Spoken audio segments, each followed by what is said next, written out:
for the last 13 years since the amateur. So, and I always felt like my natural weight was bigger, but I would have to squeeze down to get down to those smaller weights. So, I feel good now at my age. I'm 34 years old. I feel like 154 pounds fits me good. I feel good. I feel fresh. I feel young. And all the puzzle pieces are coming together. I feel great. All right, so you heard Danny Garcia. I was doing a webinar basically on Zoom, and Danny Garcia was speaking on his upcoming fight with Jose Benavidez Jr., which will take place July the 30th, not the 4th of July, like Angel said. So do not tune in to Showtime on July the 4th because you will be watching nothing. But anyway, Danny Garcia says he feels more comfortable at this weight class. He basically is saying it's been a long time coming. He's saying basically that he was struggling to make 154. Now, the thing is with Danny Garcia would be what you consider a relatively small 154 guy. So even if he gets past Jose Benavidez Jr., well, they have some big dudes up at 154. Could Danny Garcia handle the likes of Brian Castanos, or do I dare say Charlo, among other people at the weight class? So it would be interesting to see how Danny Garcia fares. Like he said before, he's 34 years old. And you also have to wonder, is this his final stop as far as weight goes? Do you see Danny Garcia going up to 160?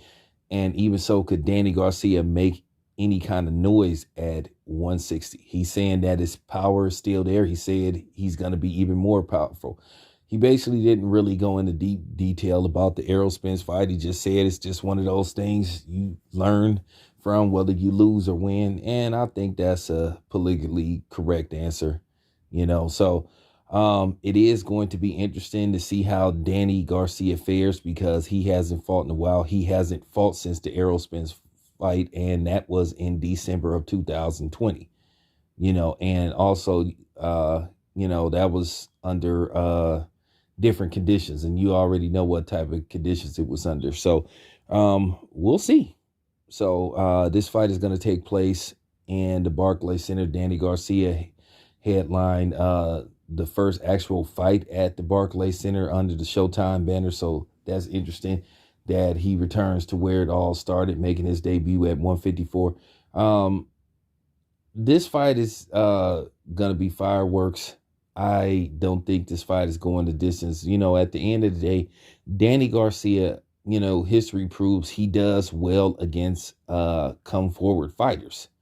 Danny Garcia's Achilles heel has always been dudes that can box, with the exception of Amir Khan, because Amir Khan sometimes he stays in there too long and he gets predictable, when he tries to let off those combinations. And Danny Garcia was able to time him, catch him, and that was pretty much all she wrote, put his lights out.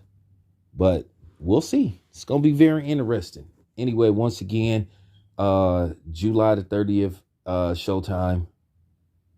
So we'll see what's up. It's your boy Town Biz. I'm out.